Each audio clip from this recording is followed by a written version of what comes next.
What if an entire army simply walked off the edge of history? No bodies, no battlefield, no final message, just silence.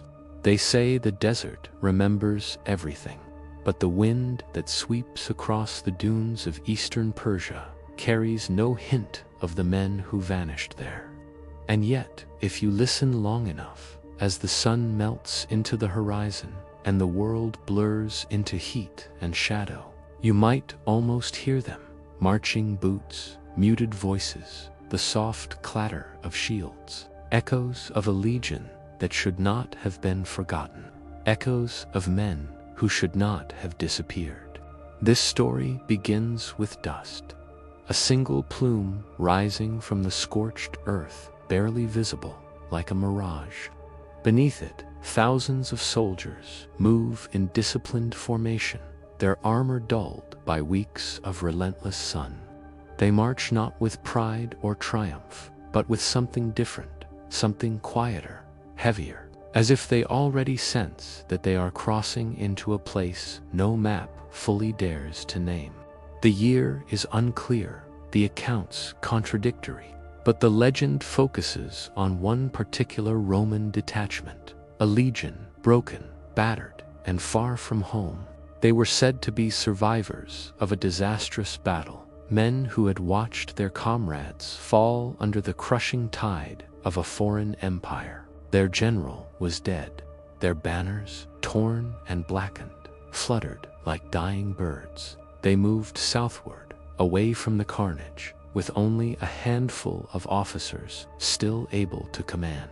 Imagine them pausing at twilight, sand cooling beneath their feet, their silhouettes long against the dying sun. A place where the desert seems to stretch forward forever, offering nothing, no shade, no water, no promise of survival. And yet they keep going. No one knows why. Some claim they were fleeing. Others claim they were chasing something. A rumor, perhaps. A safe haven whispered about by scattered traders. A fortified city somewhere beyond the Persian frontier, willing to grant sanctuary to any who reached it alive. A place that welcomed warriors, no matter where they came from.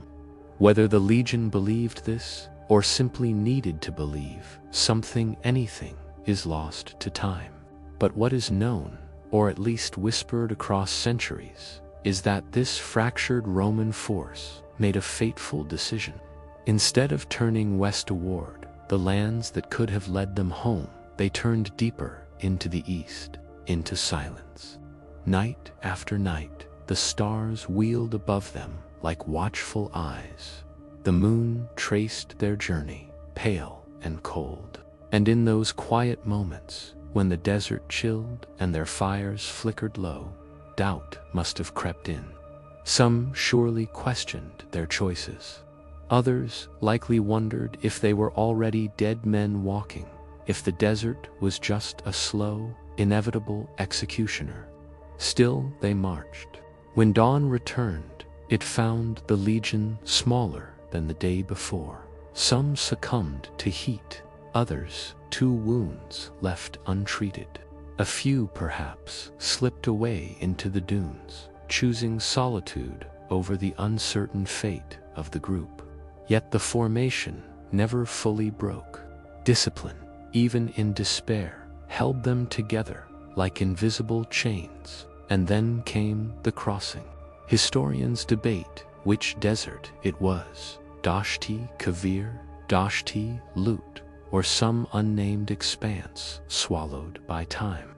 What matters is that it was vast, deadly, and indifferent. A place where caravans vanished without a trace. A place where even the hardiest nomads avoided the shifting flats that glittered like salt under the punishing sun.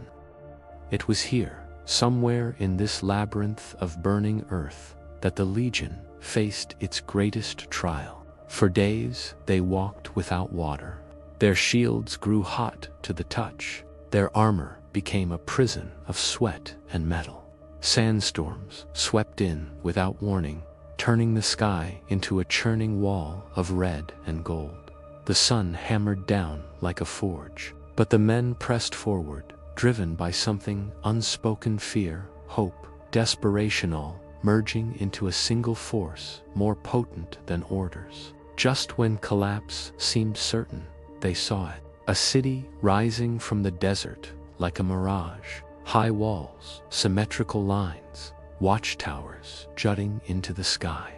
The kind of geometry no natural formation could mimic. Real or imagined, it was enough to make them quicken their pace. Some accounts claim the city was known to the Persians. Others say it was a remote outpost run by a different civilization entirely. What they agree on is this: the legion reached its gates, but what happened after? That is where the story fractures. One telling says the city took them in, fed them, armed them, and turned them into guardians. Another claims the gates never opened, that the legion camped outside the walls until thirst took them one by one, their forms buried under the shifting sands. But a third version, the one that lingers longest, says the gates opened willingly, that the inhabitants, curious about the strange foreigners in battered Roman gear, allowed them entry, that, over time, the legion was absorbed into the city's population. They took wives, they learned new languages, they became part of something entirely different, leaving the empire of their birth behind like a discarded skin. It's this version that gives rise to the legend of the lost Roman town, thousands of miles from Rome, a settlement of descendants who still bore the posture, the discipline, the unmistakable physical presence of legionaries, a place where stories of Caesar and the Eagle Standard lived on in fragments passed quietly from generation to generation. But even that is not the end, because eventually the city itself vanished, not conquered, not destroyed, just gone. Archaeologists have found Hintz ruins buried under sand, unusual fortifications far from known Roman borders, artifacts that shouldn't exist where they were discovered. Yet none provide a definitive answer. None reveal what became of the men who walked into the desert and chose silence over surrender. Some believe the city fell victim to the shifting desert, swallowed slowly until no trace remained.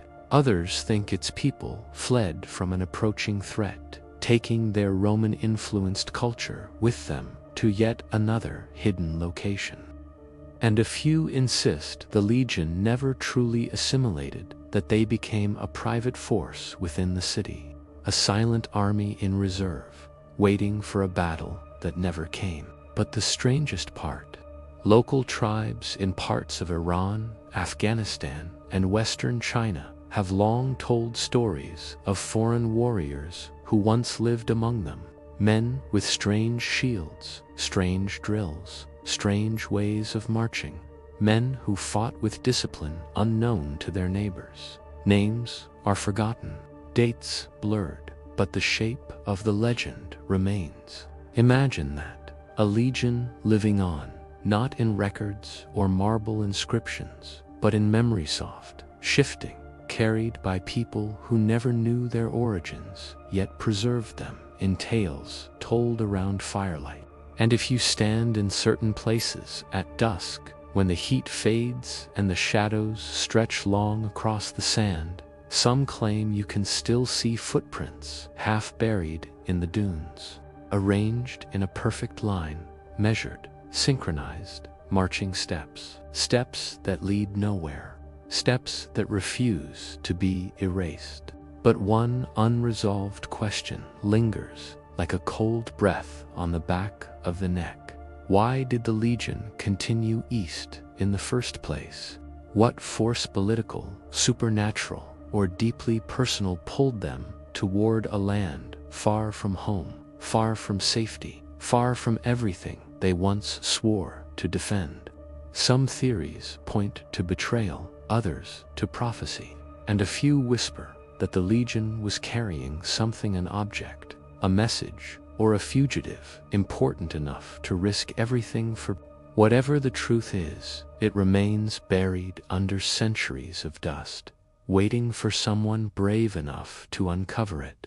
Because, according to the last surviving account, half a page, written by an unnamed scribe, the legion did not vanish immediately after reaching the desert city. They were sent somewhere else, on a final mission, a mission that was never completed, a mission that may explain everything that followed. But the record ends there, torn, burned, or simply left unfinished, a fragment waiting for its missing half. And in that silence lies the mystery that continues to haunt historians, archaeologists, and storytellers alike. What task could compel the last remnants of a broken Roman force to walk willingly into oblivion? And who or what were they trying to outrun? The answer begins not in Rome, nor in Persia, but in a place far deeper in the desert. A place the lost legion was seen heading toward on the final night anyone ever recorded their movements. A place marked on no Roman map. A place that still lies hidden today. A place that some say was never meant to be found. They say the desert hides nothing forever, that dunes shift, winds thin, and eventually the land exhales what it once swallowed. But the place the legion marched toward, even the desert seemed afraid to reveal. On that final recorded night, witnesses spoke of torches flickering like fireflies against a moonless sky.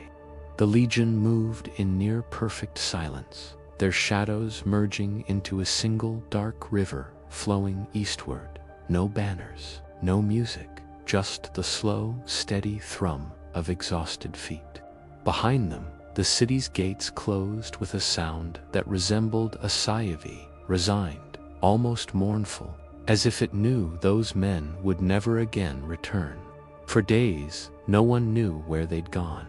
Only fragments remained, spurs of footprints hardened by morning frost, the faint outline of a campfire ring turned white by sun, a broken spear tip half buried in a dune, all pointing toward a region locals called Sari Devartha, Desert of Judges, a place avoided not out of fear but respect, a place said to hold the remnants of something ancient, older than nations, older even than memory itself. Most records end here, but scattered across monasteries, palaces, and nomad tents are slivers of narrative threads that, when pulled together carefully, form a tapestry more unsettling than any single chronicle. One such thread emerges from the writings of a Cushan trader who claimed to have seen the legion days after they departed the city. He described them as men walking like ghosts, carrying no supplies save their weapons, their eyes reflecting something he could not name, something like purpose, but sharpened by dread. He followed them from afar for a day, hidden behind ridges and dry riverbeds, and he reported something strange. The legion did not march toward the rising sun as he expected. They marched toward a line of dark stone jutting from the horizon. Not a mountain, not a city, a wall, one that stretched left and right until it disappeared into the desert haze. A wall with no entrance, a wall with no markings, a wall that should not have been there. The trader left before nightfall, yet his account is the first hint that the legion's final destination was not a settlement or sanctuary, but something far more enigmatic, a structure lost to the world, hidden not by secrecy, but by sheer disbelief. What could draw them toward such a place? One answer may lie in a story preserved through oral tradition among a small nomadic tribe living near the eastern plateau. In their oldest tale, there was once a circle of stones that hummed like a wounded beast, guarded by warriors who came from far away. These warriors were said to be disciplined, foreign, and strangely mournful. They stood watch not for glory, but out of obligation, as if held by a promise none of them had made. The tribe remembered them only by a name they struggled to translate. In their tongue, it meant something like the chosen shadows, though the original word sounded eerily similar to legion. And in the center of the stone circle, they said, was a doorway, not a doorway built by human hands. A doorway that opened only when the desert whispered. This, of course, could be myth, but myths have a way of forming around truths, like sand clinging to bone. If the Legion had been tasked with reaching such a place, if the mission hinted at in the scribe's fragment truly existed, then perhaps they weren't running from something. Perhaps they were carrying something, or protecting something, or preventing something. As the weeks passed after their disappearance, rumors began to drift back toward the city that had taken the soldiers in. Traders claimed the desert felt uneasy. Caravans reported unusual lights on distant dunes, slow-moving, deliberate, too steady to be stars and too silent to be men. Some nights, the wind carried a metallic ringing across the sand, as though blades were striking stone in perfect rhythm. The city's council debated sending scouts. None volunteered, but one Mana, young scholar who had spent years interviewing the legionaries during their stay, left on his own. His writings were found decades later in a collapsed storage room, pages brittle, ink fading, but words still legible. He wrote of traveling several days into the eastern desert, following the faint traces the traders had mentioned. The farther he went, the more he sensed a strange order beneath the chaos of sand. Dunes seemed arranged, not naturally formed, but deliberately shaped by invisible hands. They aligned into long, sweeping arcs, converging toward a single point. On the fourth night, he reached it, a flat expanse where no dune dared rise, where the ground had been smoothed to a glass-like plain stretching in every direction, and at its center, half buried in sand, he found the wall. He described it as black, cold, perfectly vertical after centuries. It hummed when he touched it, as if remembering something or warning him. There were no markings, but the wall's presence pressed on him like a weight. He felt watched, judged, measured. And then, as he circled the structure, he found something that turned his curiosity into fear. A line of indentations in the sand, footprints, dozens, arranged in perfect formation. He counted the steps. There were precisely enough prints for a legion's final march, but he noticed one more detail, one that chilled him.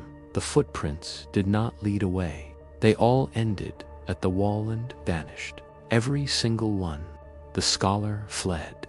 He wrote that he ran until his lungs burned, until his legs buckled, until the wall was only a memory behind him. But even then, he felt the ground vibrating beneath his feet, as though the desert were swallowing something large, slow, and heavy. When he returned to the city, few believed him. He left the region shortly after, and his writings were buried under years of dust.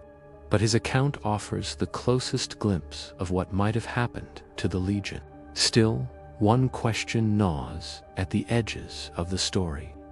If the Legion marched to this place on purpose, if they knew what awaited them, then the mission must have been more important than their survival, something worth walking willingly into silence for. And another question, more haunting than the first, begins to take shape. Were they the first to march there, or the last? Centuries later, explorers described finding fragments of metal scattered miles from the supposed wall's location. Not weapons, not armor, just slivers of alloy, impossibly smooth, as if shaved by something far sharper than a blade. One explorer claimed the metal was warm to the touch, even at night, as though retaining a memory of heat. He died of unexplained fever days after returning. Another expedition found nothing at all, not even dunes, only endless flatness, too flat, as if something heavy had dragged itself across the land, smoothing everything behind it. The stories conflict, yet they share one undertone.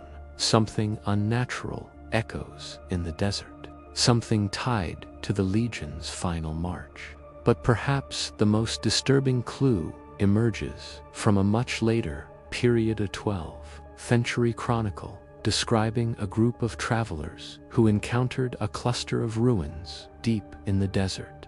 Among the rubble, they found carvings that appeared Roman, but not quite. The style was wrong, the angles too sharp. The figures depicted not battles or emperors, but doors, endless doors, and beside them, a series of symbols no scholar has ever fully deciphered, except for one phrase scratched in Latin, jagged and desperate, as though cut by trembling hands. Custodimus, quia nesimus, we guard because we do not know. The chronicle ends with the travelers fleeing the site after hearing what they called marchers in the sand. Footsteps without bodies, boots moving in perfect rhythm, approaching but never appearing. If true, it suggests the Legion's duty did not end with their disappearance, that in some form, physical or otherwise, they continued their silent watch, that they still do. But the greatest revelation comes from a final forgotten poem discovered in a ruined monastery, a poem that speaks of a circle of guardians who walked into the desert carrying a sealed box etched with futures, a box they were forbidden to open, yet sworn to protect, a box that sang in the hands of dying men. If the Legion carried such an object, if their mission revolved around it, then perhaps the desert was not where they vanished. Perhaps it was where they delivered something, something waiting, something sleeping. And as the last line of the poem hints, something that would one day awaken when its guardians finally fell. But the poem ends with a final, cryptic image, one that deepens the mystery instead of resolving it.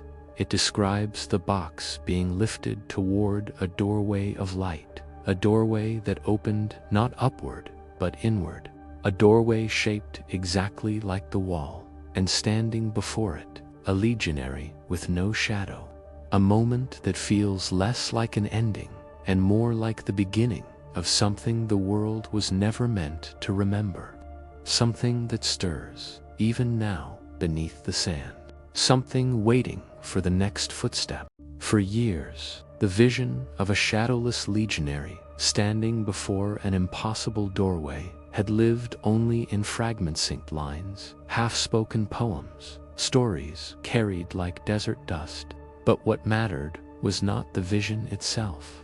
What mattered was what it began to stir. Because once the idea of a doorway exists, something that opens inward, something not shaped by human hands, it starts to pull. It tugs at centuries, it tugs at memory, and eventually it tugs at those willing to chase truths that most would rather let die. The scholar who fled the wall left behind more than writings. Among his belongings was a small disc of polished stone, unlike anything known in the region. Its surface glimmered faintly in dim light, almost as if it breathed. On the back were shallow grooves that seemed random at first, but under careful tracing revealed a pattern, steps, arranged in formation, ending abruptly at a vertical line. Years later, that disc would be rediscovered by a wandering monk who carried it across mountains, convinced it was a talisman left behind by spirits. It passed through hands like a curse and like a blessing, no one could decide which. Eventually, it found its way to a hidden archive, where a young archivist noticed something strange. When the disk was warmed by touch, the faintest vibration traveled through the stone, like a pulse awakening. The archivist began to feel drawn to a single, impossible idea. What if the Legion didn't vanish at all? What if they crossed into something? The question gnawed at him. He had never seen the desert described in the scholar's account, but he began to dream of it. In his sleep, he saw a flat expanse stretching into infinity, stars crowding the sky like watchful witnesses. He heard the distant clink of armor, the soft thud of synchronized steps, and each time, as he reached the wall in his dream, he felt the same sensation, the world holding its breath. He became convinced the disk was a keynot in a literal sense, but in the way a spark is a key to fire. Night after night, he returned to the archives, drawing connections between stories that seemed too scattered to matter. But the more he uncovered, the more the pieces began to align. The lost Legion, the humming wall, the circle of stones, the sealed box, the shadowless sentinel. They were not separate mysteries. They were fragments of a single buried truth. One passage in particular changed everything. It was found in a brittle manuscript written by a monk who claimed to have met a man from the Far East whose ancestors marched with Rome. The monk described his visitor as tall, broad-shouldered, with an austere discipline in the way he carried himself, every movement precise, measured. The man said his people guarded ruins. No map acknowledged that their elders spoke of ancient duty and unseen watchers. Some nights, the man confessed, we hear footsteps where the sand is undisturbed. Then he added a final, chilling detail. The guardians never speak, they only march, and when morning comes, the ground is smooth. If this was true, then the Legion's disappearance was not an endpoint, it was a transformation, and whatever they had been tasked with protecting was not relic or treasure, but something alive, or something waiting to become alive. The archivist could no longer dismiss the patterns as coincidence. A single thread now ran through every account. The Legion was not guarding the world from something behind the wall. They were guarding the wall from something in the world. And yet, if that was the case, why send men? Why send a legion? Why send anyone at all? As he studied the disk again, he noticed a detail he'd missed before. The grooves were not steps approaching a wall. They were steps returning from it. Each line angled subtly outward, as if marking an exodus rather than an arrival. What did that mean? Had someone or something come through? Before he could pursue the thought further, a new discovery shattered the fragile order he had built. In a sealed chest, mislabeled and forgotten, he found a tattered sheet from the same anonymous scribe who had hinted at the Legion's final mission. This page had been torn in haste, the bottom missing, the ink smeared, but one passage remained clear enough to read. They march under compulsion, though they do not speak of fear. It is not the object itself they dread, but the song within it. A song that grows louder at night.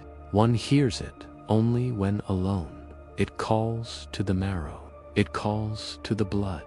The archivist reread the words until they etched themselves into his mind. A song buried in a box, carried by dying men. A song that grew stronger the closer they came to that impossible wall. Suddenly, the Legion's behavior, their silence, their urgency, their relentless march, felt less like discipline and more like containment, as if they were pushing back against something that pressed from inside the sealed box, urging them onward, promising release. What if their mission wasn't to protect the box? What if their mission was to deliver it to something that could finally silence it? The archivist felt a cold ripple sweep through him. If the box had truly been carried to the wall land, if it had been allowed to enter that doorway, might not have been an entrance. It might have been a lock, and the Legion might have been the key that sealed it. But the archivist's revelation triggered something else, something unexpected. That night, in his small room, lit only by candlelight, he placed the stone disc on his desk. The flame flickered, the air tightened, and for the first time he heard it, a faint hum, a vibration rising from the disc itself, not loud enough to be heard with the ears, felt more through the bones, a low, steady tone like an echo from a cavern far beneath the earth. It pulsed, almost rhythmic, as if matching footsteps. 1 2 1 2.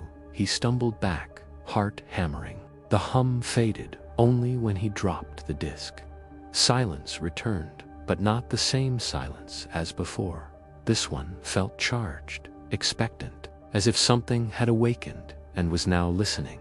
He barely slept, and when he did, the boundary between dream and memory dissolved. He saw the Legion against shields reflecting ghostlight, faces grim but determined as they moved toward the black stone wall. But this time, something had changed. This time, one of the legionaries turned, not the shadowless figure from the earlier visions. A different man, younger, human, and he looked directly at the archivist with eyes full of a single, devastating emotion. Warning. Then the dream broke. The archivist woke, drenched in sweat, the candle long extinguished, the disc still on the floor where he had dropped it. But the hum had returned. Not loud, but unmistakable, pulsing beneath the floorboards, beneath the foundation stones themselves. The disc was no longer the source. The desert had found him. At dawn, he gathered every text, every scrap of testimony, every strange artifact he had ever studied. And in that frantic search, he uncovered a final clue, a line scrawled in the margin of a manuscript so lightly he had overlooked it before. When the song awakens again, the guardians will rise. But if they do not rise, something else will. His breath faltered, because it implied two terrifying truths. The Legion had been meant to return, and they had not. Something had disrupted the balance. Something had weakened the watch. Something had stirred the song awake for the first time in centuries. The archivist's hands trembled as he realized the full weight of it. The wall had not failed. The guardians had. And if the doorway ever opened inward again, what stepped through last time might not have been the box. What emerged could have been waiting all this time for the next march. The archivist stood motionless as the realization settled like dust around him. Whatever the Legion sealed away had begun to stir. And this time, there were no soldiers walking toward the desert. Only him. For a long moment, he couldn't move. The room felt smaller, walls tightening like a closing fist, as if the very air understood the weight of the realization before he could fully name it. Whatever had been sealed behind that impossible wall was awakening. There were no legionaries left to meet it, only him. The archivist pressed his palms against the wooden table, grounding himself, but even the table vibrated faintly, not enough to rattle objects, just enough to hint at something stirring beneath the surface of the world. A subtle, slow pulse, like a distant heartbeat growing closer. He needed to leave the archives. He needed air, distance, time to think. But as he stepped outside into the pale morning light, the city around him seemed altered. Ordinary noises, the bleating of animals, the clatter of a market stall felt muted, as if the world were listening rather than speaking. Even the wind moved strangely, sliding through alleys without stirring a single banner.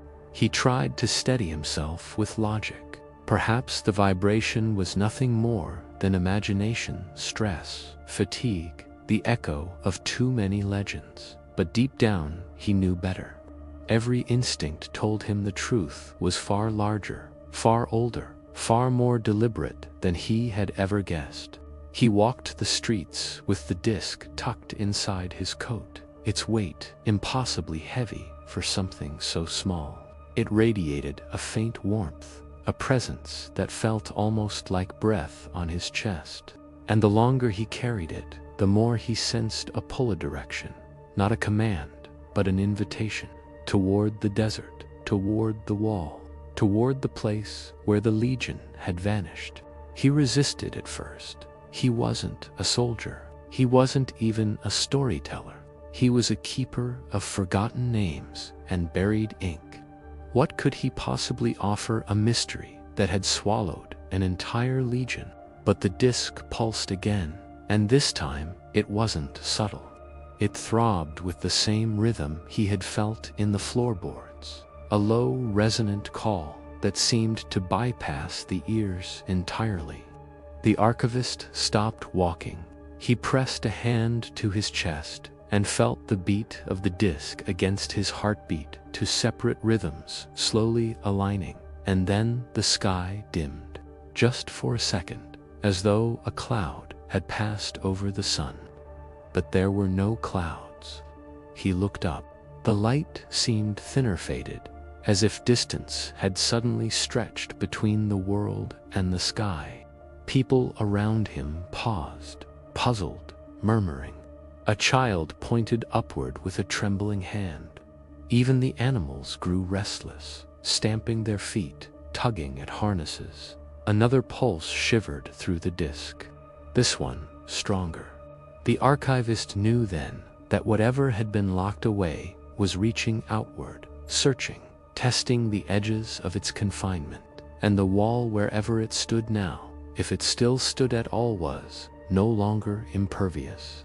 He hurried through the streets, drawn toward the city's outskirts, where the last buildings gave way to the dry, rolling edge of the desert. The wind tasted of dust and metal, sharp, unnatural. It filled his lungs with a sensation that felt too much like fear and too much like déjà vu. At the final rise, before the open sands, he stopped. The desert stretched before him in an endless plain of gold and pale heat, its dunes shifting in slow waves. But something was wrong. Something was profoundly, unmistakably wrong. The horizon was trembling, not visually, not like heat haze. It was trembling beneath the earth, a low quiver that traveled through the sand like distant thunder. A tremor so faint he might have missed it, if not for the disc echoing the same shiver against his ribs. He thought of the lost legion, their march, their silence, their certainty. He imagined them stepping across this very threshold, battered but resolute, knowing what they carried and what it meant. He tried to envision the weight on their shoulders, the dread in their bones, the knowledge that some burdens cannot be set down without consequences. The wind picked up, whispering through the dunes like a voice just out of earshot. He took one step into the sand. The tremor grew stronger. Another, the disc grew warmer. A third step. The hum deepened, shifting from vibration to tone, a long, resonant note rising from the desert itself. It sounded ancient, patient, a voice that had waited a very long time to be heard. He froze. The tone grew louder, not deafening, just present, like a threshold being tested, a door being knocked on from the wrong side. Then silence. A complete, sudden silence, so absolute it felt like the world had stopped breathing. He held his breath without meaning to. And in that silence, memory seeped into him, not his memory, but something older. He felt the burn of sun on armor, the weight of a shield, the sting of sand in raw eyes. He felt the exhaustion of men marching beyond all endurance, driven by a purpose that eclipsed fear. He felt the presence of the box, cold humming, whispering at the edges of thought. The archivist staggered, clutching his head. The overwhelming rush evaporated as quickly as it came, leaving him gasping in the heat. But one impression lingered with razor clarity. The Legion had not marched willingly. They had marched because something inside the box was waking. And now, centuries later, it was waking again. The disc throbbed violently. He stumbled back a step. The desert floor cracked. A fissure formed beneath the sand, thin but unmistakable, extending toward the horizon like a vein of darkness. More cracks branched from it, forming a web-like pattern, too precise to be random. As he watched, the pattern expanded, a symbol, a shape, a circle. The same circle the legends described, the circle of stones, the circle of guardians, the circle that hummed like a wounded beast. Only now, it wasn't made of stones. It was made of fractures.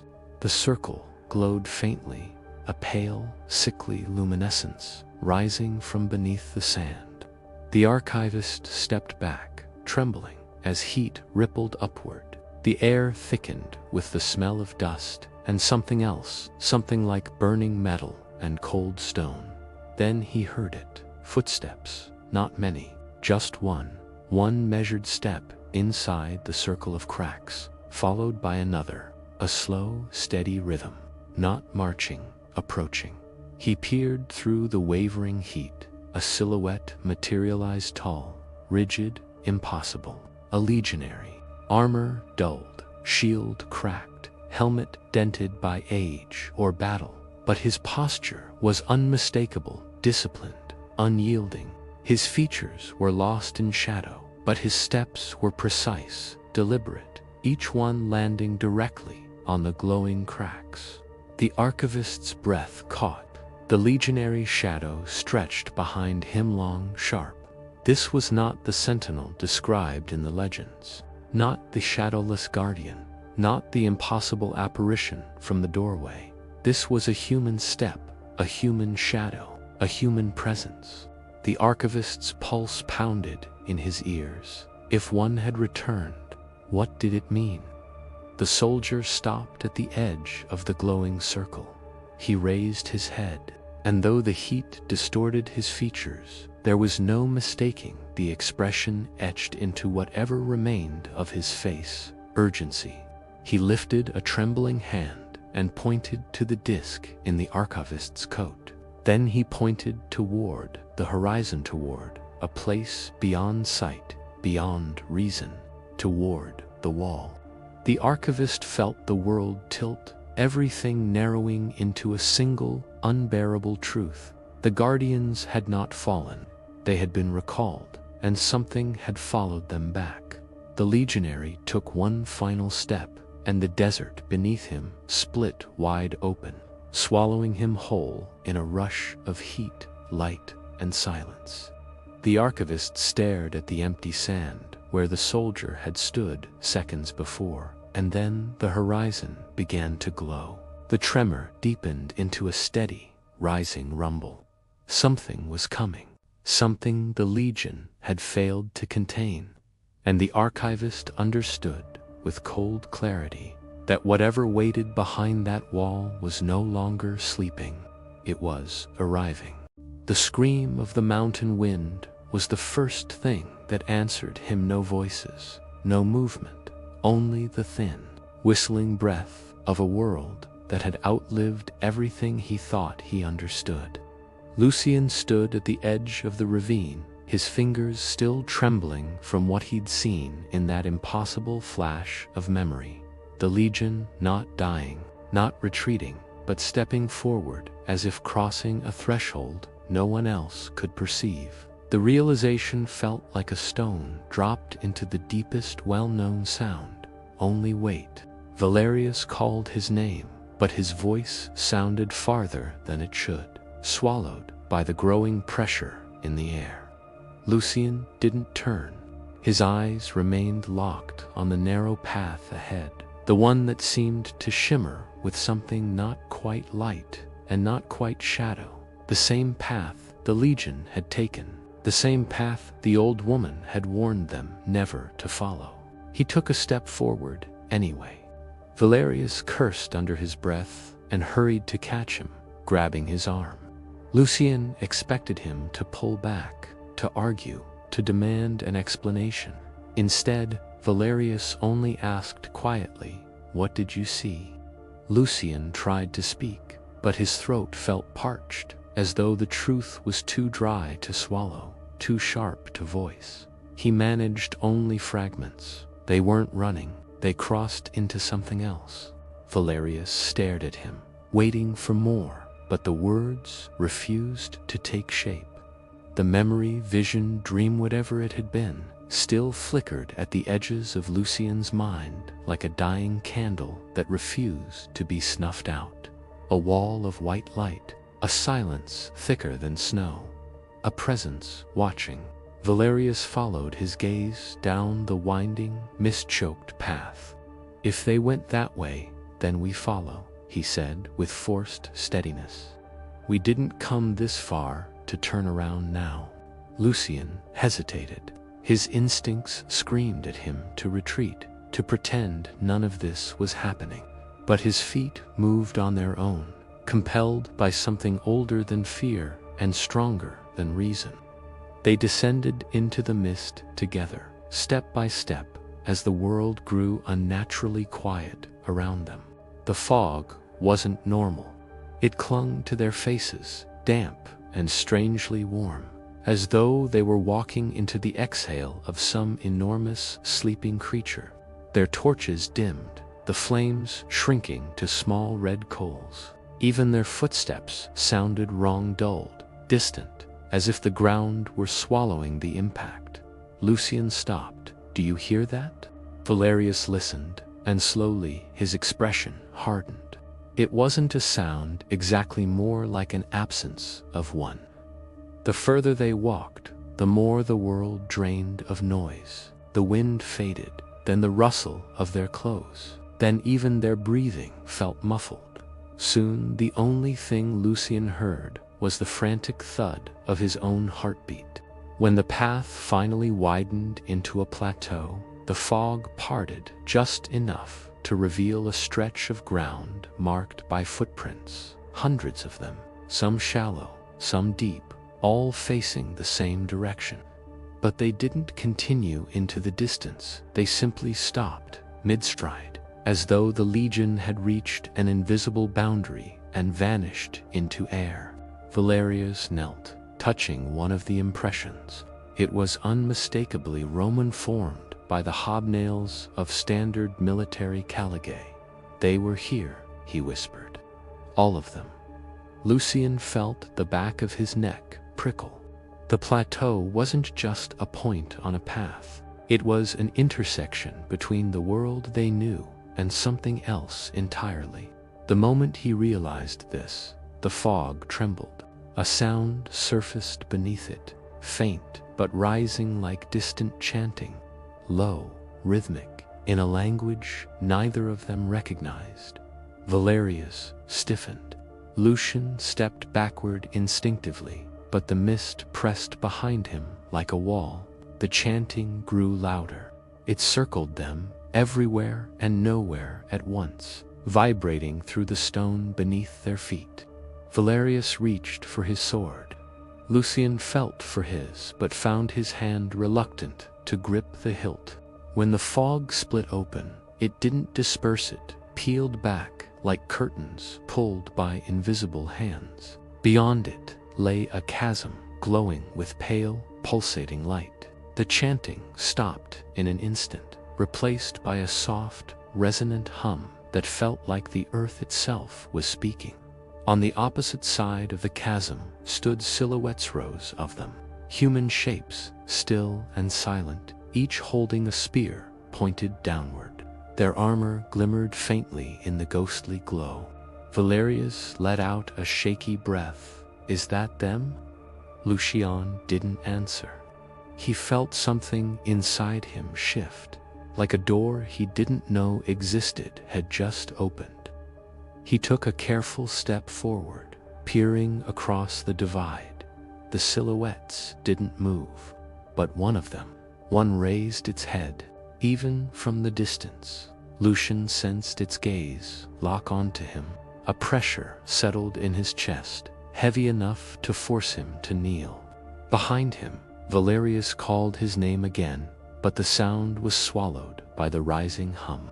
The silhouette took a single step forward, and the light beneath the chasm surged, brightening until Lucian had to shield his eyes. When he looked again, the figure had crossed the chasm. No footsteps, no leap, no bridge. One moment there, the next merely here. Its armor was unmistakably Roman but cracked, blackened, as if scorched by fire that left no flame. Where its eyes should have been, only faint embers glowed. Valerius reached for Lucian, pulling him back, blade raised. "Stay behind me." The figure tilted its head at the gesture, almost curious. Then, in a voice hollow and distant, it spoke a single word in perfect Latin: "Why?" The question ripped through Lucian like a cold blade. Not a demand, not anger, a lament, a plea. Valerius tried to speak, but no sound emerged. Lucian forced himself upright, his pulse hammering like a war drum. He didn't know why he stepped forward. Maybe the presence compelled him. Maybe something deeper and echo of the vision pushed him. He met the figure's ember-lit gaze. Why, what? The figure's armor groaned as it lifted an arm and pointed not at Lucian, not at Valerius, but at the countless footprints behind them, leading all the way back to the world they had left. Why? Remember. Lucian felt the ground sway beneath him. The question wasn't just for him, it was for anyone who sought the Legion's story. Anyone who dug up what had willingly been buried. The humming deepened. The fog thickened again, rising like steam from boiling water. More silhouettes began to move at the far side of the chasm. Entire ranks, shifting in eerie unison. Valerius grabbed Lucian's wrist. "We need to go." But Lucian couldn't move. The figure before him seemed less like a ghost and more like a bridge between two realities, staring at him as if waiting for an answer that could unlock something neither of them fully understood. The chasm brightened further, the light swelling into a blinding crescendo. More figures advanced, spectral, countless. Then, with a jolt that felt like the world cracking open, the plateau shook, the chasm widened. The glow surged upward like a column of fire. And the figure standing before Lucian whispered something he could barely hear, yet felt deep in his bones. "It begins again." The ground split beneath their feet. Lucian fell. Valerius lunged toward him, but the widening fissure dragged them apart as the world erupted in light, not warm, not cold, but consuming. The last thing Lucian saw before everything dissolved was the Legion's spectral ranks marching forward, as if returning to a war no living man remembered. And then nothing. A silence so absolute it felt like the story itself had stopped breathing. Light dissolved into a soft, weightless gray, as though the world had been wiped clean of shape and sound. Lucian floated in it, suspended between breath and silence, aware only of the slow echo of his heartbeat, returning from someplace impossibly far away. For a long moment, he wondered if he was dead, if the chasm's eruption had been the final line in a story buried centuries too deep to survive. But then came the feeling of ground beneath him. Solid, cool, familiar. He opened his eyes. The mist was gone. The glow, the spectral ranks, the ruptured earth gone. He lay on a gentle slope of grass, under a pale morning sky. Not the harsh white glare of the chasm, not the mountain gloom, a quiet dawn, soft as a held breath. He pushed himself upright. The world wavered, steadied. Valerius lay a few paces away, face down, unmoving. Panic surged through Lucian's chest. But when he scrambled to him and shook his shoulder, Valerius groaned and rolled onto his back, blinking at the sky with the bewildered expression of someone who'd woken in a memory that shouldn't exist. Lucian laughed, a sound sharp with relief. "You're alive." "Debatable," Valerius muttered, sitting up slowly, rubbing his temples. "Where are we?" Lucian looked around, and that was when the first true shock struck him. They were no longer near the mountain pass. No jagged cliffs, no mist. Instead, they were in a wide meadow at the base of a familiar ridge. Familiar, because Lucian had seen this place months before on the way toward the mountains. They had somehow been returned to where their journey had begun. Valerius noticed it too. "This can't be right," he whispered. "We climbed for days. We crossed valleys. He stopped. The memory faltered. "What happened back there?" he asked, voice quieter now. "What did we see?" Lucian searched for an answer, but the memory of the spectral legion felt distant, like a vivid dream that begins dissolving the moment you wake. The details blurred at the edges, the figure with ember-lit eyes, the widening chasm. The question why, remember, still echoed, but everything else softened, slipping away like pages fading to white. He tried to hold on to it, tried to summon the image of the marching ghosts, but each attempt felt like closing his fist around smoke. Valerius exhaled shakily. "I remember light and falling, and the legion," Lucian added. "Don't forget that." Valerius hesitated. The certainty in his expression wavered. "Do you?" he asked quietly. Lucian frowned. "Of course The image stuttered again, slipping further. He clenched his hands in the grass. "I do. I must." They stood slowly, scanning the meadow for any sign of what they had endured. Burned earth, footprints, torn clothing, but their cloaks were clean, their boots unscathed. Even Lucian's sword showed no sign it had ever been drawn. It was as if the mountains, the fog, the chasm, the apparition had never happened at all. Valerius swallowed. "Lucian, what if none of it was real?" But Lucian shook his head. "It was real. Even if we can't prove it. Even if the world erased it the moment we left." A gentle breeze swept across the meadow, stirring the grass like the slow turning of a great page. And suddenly, quietly, the truth settled into Lucian's mind with the weight and softness of falling snow. The legion had not vanished by accident. They had walked willingly into silencing, to a place beyond memory, beyond time, because some stories were never meant to be held onto forever. "Some histories choose to disappear," Lucian whispered, almost to himself. "Maybe they weren't asking why we remember. Maybe they were asking why we insist on it." Valerius frowned. "I don't follow." Lucian's gaze drifted over the meadow, the mountains rising distant and patient behind them. "We dig up the past, hoping it will give us certainty, answers, a sense of order. But what if some things were meant to fade? What if the legion found peace in being forgotten, and we pulled them back by searching for them?" Valerius rubbed his jaw, troubled. If that's true, then what was the point of any of this? Lucian didn't answer immediately.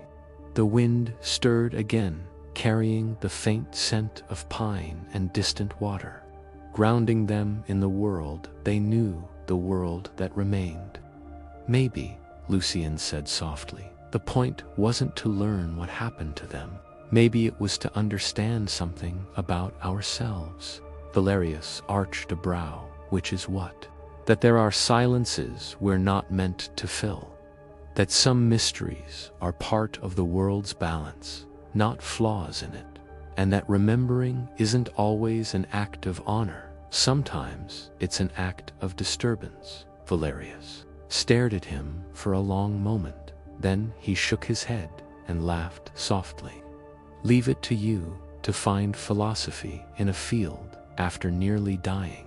Lucian smiled faintly, but his chest felt strangely heavy and light at once, like something inside him had cracked open, not with fear, but with understanding. The sky brightened, the day warmed. Birds called from the trees bordering the meadow, grounding them further in the undeniable, living present. Valerius pushed himself up fully. So what now? Do we go back? Tell the others what we found.